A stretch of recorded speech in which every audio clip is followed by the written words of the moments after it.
పెద్ద పెద్ద నోరు పెట్టుకుని అరిస్తే అబద్ధాలు నిజాలేమైపో. మరి ఆయన తత్వం చూస్తే ఏం మాట్లాడుతున్నాడో, ఎందుకు పిలిచాడో విలేకరులకి అసలు ప్రెస్ మీట్ ఏంటో అర్థం కావట్లా.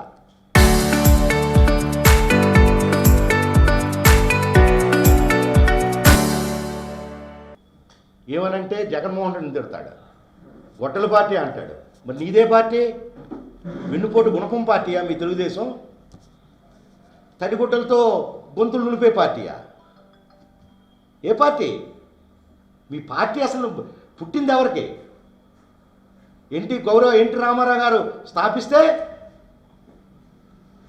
ఎన్టీ రామారావు గారికి వెన్నుపోటు పొడిచి గుణపంతో, వెన్నుపోటు అంటే చిన్న కత్తులతో పొడడం, కానీ నువ్వేం చేశావు?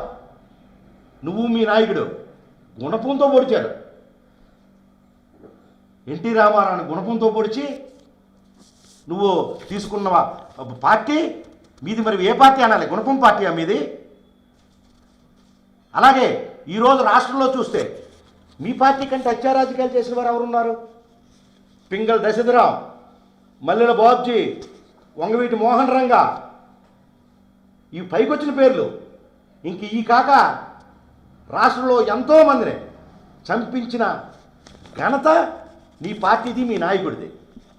అటువంటిది ఈ రోజున పేద ప్రజల గురించి, ఈ సమాజంలో ఒక మార్పు తీసుకురావాలి అని చెప్పే ప్రయత్నం చేసే జగన్మోహన్ రెడ్డి గారి పైన ఇవన్నీ ఎందుకు? గుణపం పార్టీ, గొడ్డల పార్టీ మీరేం చేశారు చెప్పండి? పేద ప్రజలకి మా పార్టీ ఇది చేసింది, జగన్మోహన్ రెడ్డి పేద ప్రజలకి ఇది మోసం చేశాడని చెప్పండి. అది సవ్యంగా ఉంటుంది. అంతే తప్ప పెద్ద పెద్ద కేకలు వేసుకుని ప్రేలాపన చేయడం మంచి పద్ధతి కాదు. ఇంతకు ముందుపై మేము చెప్పాం, మీరు ప్రతిపక్షంలో లేరు, మీరు ప్రతిపక్ష పార్టీలో లేరు, మీరు అధికార పక్షంలో ఉన్నారు, ప్రభుత్వంలో ఉన్నారు. ఎక్కడైనా అన్యాయం జరిగితే, ఎవరైనా అన్యాయం చేస్తే కేసులు పెట్టండి న్యాయపరంగా, మేము కాదనలేదే. ఈ అక్కాబావులు ఎవరికి తెలియవు? ఈ రోజున గత 3-4 రోజులుగా పుంకాలకి ఈ అక్కాబావు స్టోరీలు వస్తుంటే అది మానేసి దాన్ని డైవర్ట్ చేయడానికి జగన్మోహన్ రెడ్డి గారిని అంటాం, ఇది ఎంతవరకు సమంజసం?